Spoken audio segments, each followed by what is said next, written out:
So good afternoon, everyone. It's a glorious day here in San Francisco, but it's even better being here with all of you. My name is Miguel Bustos, and I'm the Senior Director for the Center for Social Justice at the Glide Foundation here in San Francisco. But I'm also honored to be a board member of the Hispanics in Philanthropy Board of Directors. And I am thrilled and honored to be here today to introduce to you an icon, a treasure, a global peacemaker, and a prophet of justice, Dolores Huerta. She's a legendary trailblazer, and she's going to share her story and her journey regarding leadership through community service. Her inspiring story is going to touch you about the work around advocacy for laborers, immigrants, women's rights.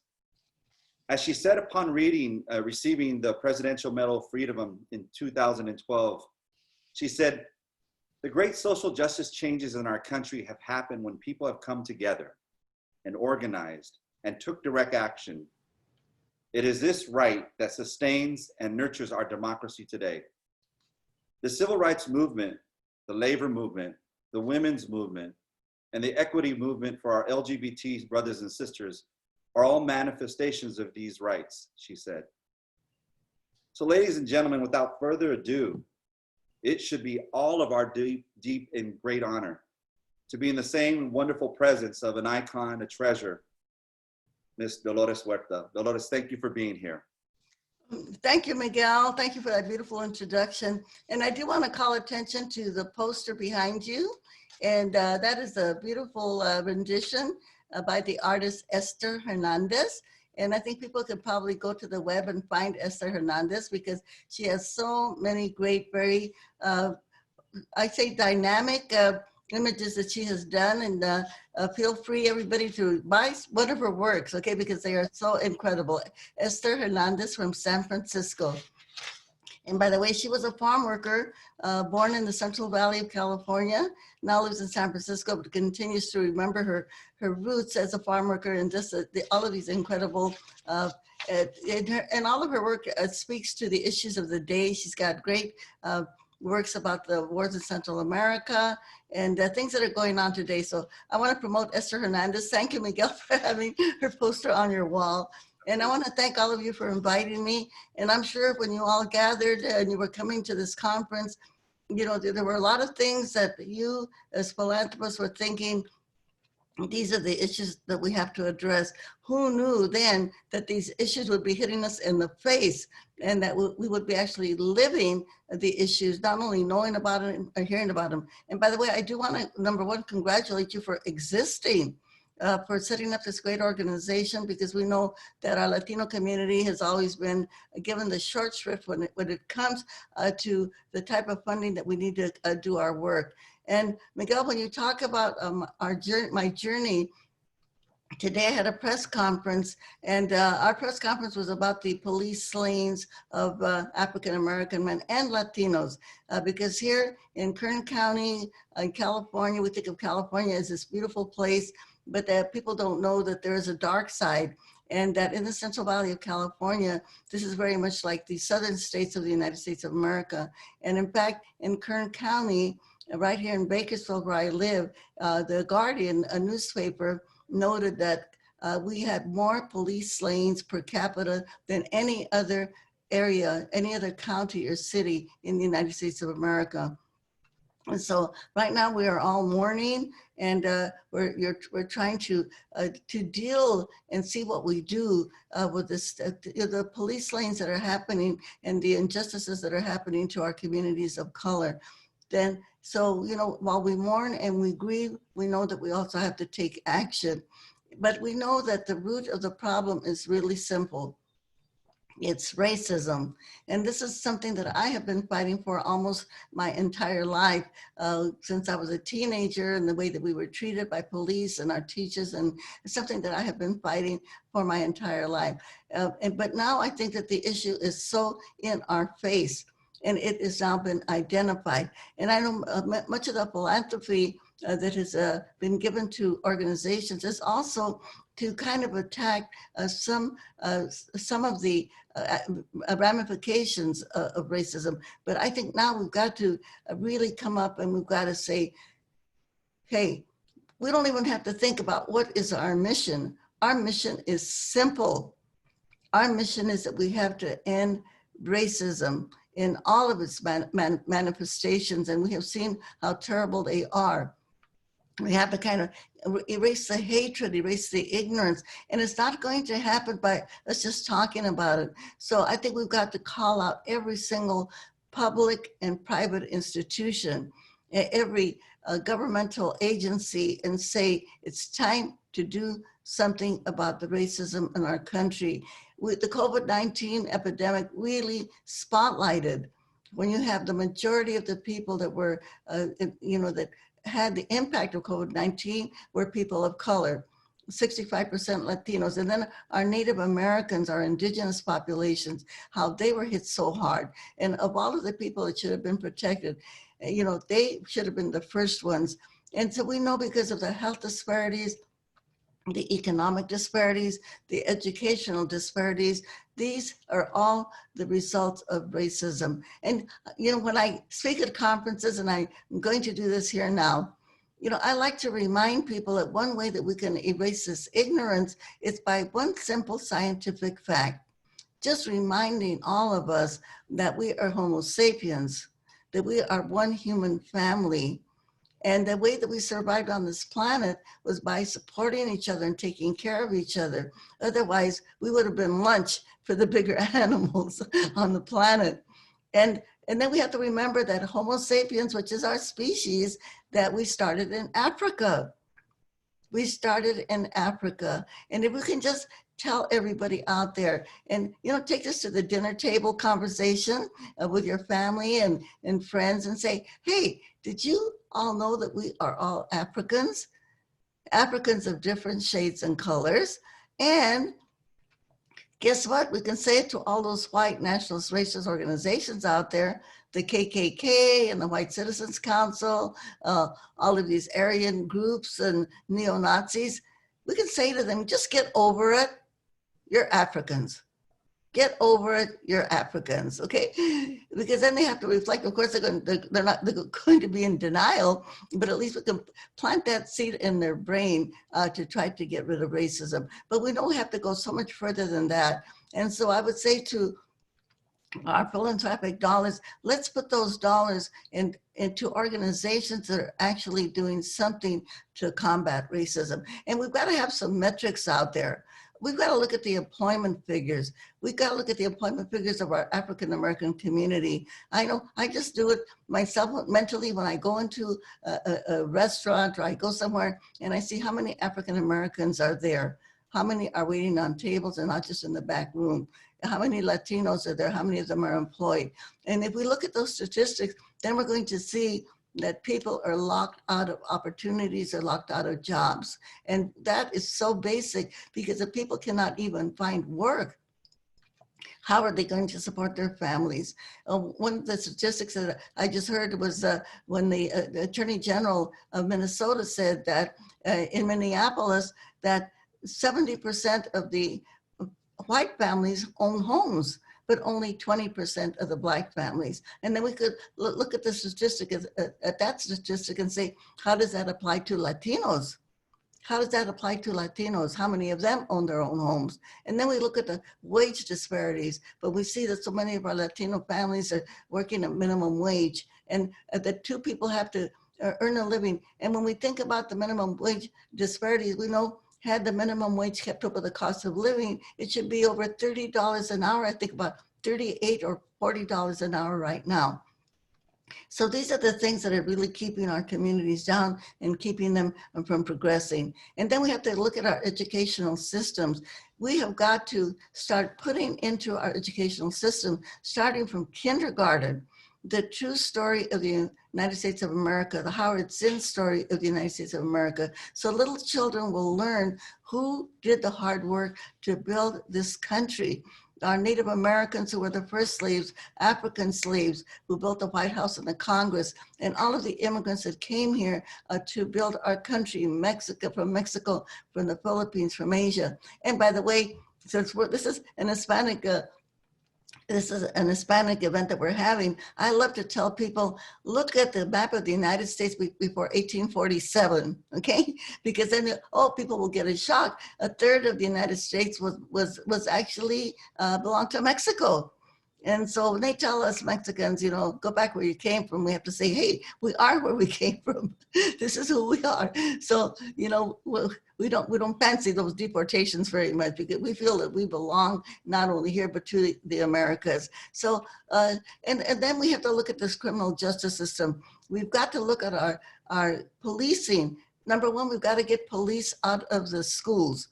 We've got to get them out of the schools because we know that they share the responsibility for pushing out our Latino or African-American children out of schools. The Dolores Huerta Foundation, we filed a lawsuit against our local high school district because of the push-outs and the expulsions of African-American and Latino students, which are hundreds of times higher than white students. And that lawsuit, although we won the lawsuit, I have to say that we still have to keep working with the current high school district because they don't need this. To this date, they are not hiring Latino and African-American teachers the way that they should. And we've got to get police out of our high schools. We just got to get them out of our high schools. They don't belong there. We know that educational funding is going to be cut because of the pandemic and everything that's happened. Well, let's use some of that money that they give to the police, and let's give that to our educational system. And making sure that, because here in our educational system is one of the places that we can really start combating the racism and changing it. The other thing I think we have to start teaching in our schools, nonviolence, nonviolent movements. Talk about Gandhi, talk about, Dr. Martin Luther King. Let's talk about Cesar Chavez. You know, we've seen the protesters now, and it's incredible that they're marching, and I think we should all really support the protesters. Maybe some of us, like myself, I couldn't join because of the COVID-19 virus that we're going through right now, this pandemic. But and I would have loved to have seen the police actually join the protesters and give them the kind of guidance and protection that they needed to do their march. This was done in Flint, Michigan, of all places, when the chief of police there, Christian Swanson, he decided to join the marchers and the protesters instead of attacking them. And this is the kind of policing that we need. Maybe we have to rethink policing and think, okay, let's go back to community safety. How can we organize our neighborhoods and our communities so that we can keep each other safe and we don't have to have the type of law enforcement right now that has resulted in such brutality and the killing of innocent people? This is what we have to do. We have to change all of this. And teaching nonviolence, as I said before, I think if young people learn, hey, Gandhi could liberate a whole nation through nonviolence. And in the farm workers movement, when they killed our martyrs, the farm workers didn't retort with violence. Instead, we had candlelight vigils. We had marches. When Najidai Fala, one of our Muslim farm workers, was killed, right after Juan de la Cruz, another farm worker, within 48 hours, we had candlelight vigils. And we had these marches with 20,000 people that were marching, and everything was peaceful. So we have to envision that world and know that we can create it. So I would just want to say to all of the philanthropists out there and all of you that are attending this, let's envision a new world and we can make this happen. But one of the things I also want to say, please think about putting some of those philanthropic dollars into organizing. When Miguel talked about my path, I was so fortunate to meet a man named Fred Ross Sr., an Anglo man who I call the godfather of the Chicano movement, because he taught Cesar Chavez and myself how to organize. And when we think of organizing, people think, does it really matter? Yes, it does, especially when you can convince the average person, the person out there who never had a chance to go to high school or go to college, that they have power and that they can actually make a change in their community. And when we enlighten those people and we give them the opportunities to come out there and to take direct action in ways that they can change their communities, it is so miraculous. And sometimes it seems too simple, so people, they don't think that it can work. But that's why it does work, because it just takes a lot of patience and talking to people, organizing them, giving them the opportunity to participate in local government and to make the changes that they need. The other thing is often we have so many philanthropic organizations that discourage organizing. I know that sounds like a no-brainer because they don't really think that it works. And also participation in civic action. If people participate in registering people to vote and educating people on how to vote and getting people out to vote, we can do this on a non-partisan basis. And if we can make this happen, it's going to make all of the difference in the world. You see the census sign above my head. Well, a lot of people don't realize how important the census is. So we have to go out there and educate them. And if we can do it on a person-to-person basis, on a neighborhood-by-neighborhood basis, this is the way that people know that they are important, that they matter, and then they are willing to participate. And by getting everyone to participate, this is how we make the changes that we need. So I know we have a lot of work to do ahead of us, but we cannot get discouraged. But if we envision a peaceful society where everybody can participate, we have been asked during this pandemic for everybody to stay home in terms of respecting not only your family, protecting your family, but protecting your neighbors and protecting other people. Well, this COVID-19 virus taught us something. It taught us that we have to protect each other, that we have to depend on each other, and that the way that we win is by everybody coming together and supporting each other. Well, this is a message that we have for everybody else.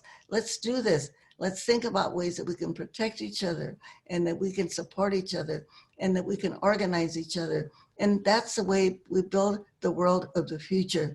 It's not going to be easy. It's not going to be easy, and we have to hold people accountable. And it's going to take some work, maybe a little bit of pushing here, a pushing there, but we have to be fearless. We have to be fearless, and we have to have the faith in ourselves and in other people to know that we can make it happen. So I'm sure that coming out of this conference, people are going to come out with so many great ideas, and I just want to wish you the best and thank everybody for participating. And I know that vamos a ir adelante. We're going to continue to go forward, and we're going to win. Si se puede. And by the way, I just have to correct Miguel on one thing. When he introduced me as an icon. My youngest son, Ricardo, says, Mom, you're not an icon, you're an I can, okay? You're an I can. And so that's all of us together. We are I cans, and we're going to make it happen. Thank you very much for inviting me, and have a great conference and share all of the information that you learned today with everybody that you know. Si se puede. Si se puede. Dolores, oh my God, thank you. You're right. You can, we all can. And I think your message is one of all of us working together to really move our community forward. When you talked about, we need to talk about, the great leaders, you're in that. We need to talk about you and what you've done for these last 90 years. For most of you who may not know, but Dolores just turned 90 years old about a month and a half ago, right? And she had a fabulous birthday party. So you can look at it at YouTube or Facebook, or go on to doloreshuerta.org and take a look and enjoy yourself. But I'm going to take a little bit of privilege right now, and I'm actually going to ask you to also go on to doloreshuerta.org and donate. Her foundation is an incredible foundation. They do civic engagement, they do education, they do empowerment work. And so I ask you, I beg you to go to her website, make a donation. And when you're putting together your portfolios for your grant making, don't forget the Dolores Huerta Foundation, because, for 9 years she's been doing the work, and we owe it to the foundation as well as to her to keep the work going. So thank you, Dolores, for your words. Ladies and gentlemen, you heard it here. So I hope you're inspired as much as I am.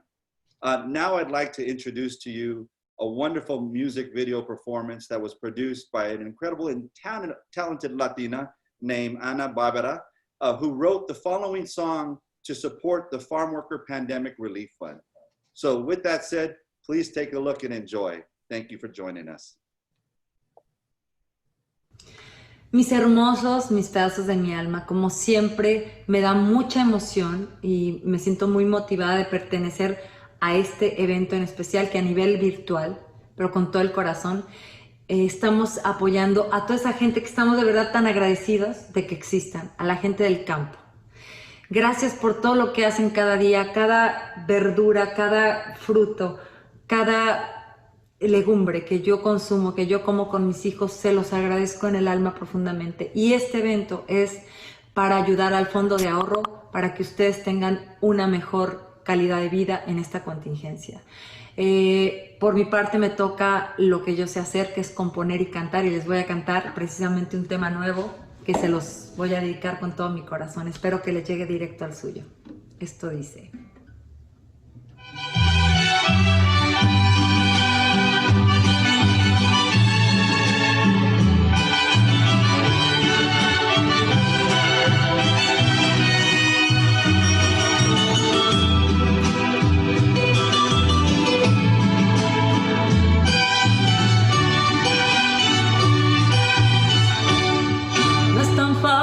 el olvido, aunque todo esté perdido, me tenías acostumbrada al brillo de tu mirada. Sigo aquí llorando mares, enfrentando tempestades, no he encontrado una salida después de esa despedida que me dejaste sin tu abrigo. Desde el día que te alejaste, casi me muero de frío. Pero sé que puedo ver, aunque solo sea en mi mente, porque estás aquí conmigo. Para no extrañarte tanto, yo me imagino que te tengo aquí a mi lado, que soy tu vida y que nunca te has marchado, que estás de mí completamente enamorado. Para no extrañarte tanto, cierro los ojos para verme entre tus brazos, y nuestros besos son los más apasionados. Duermo contigo, pero tú en otro lado. Ay, dolor, me volviste a dar.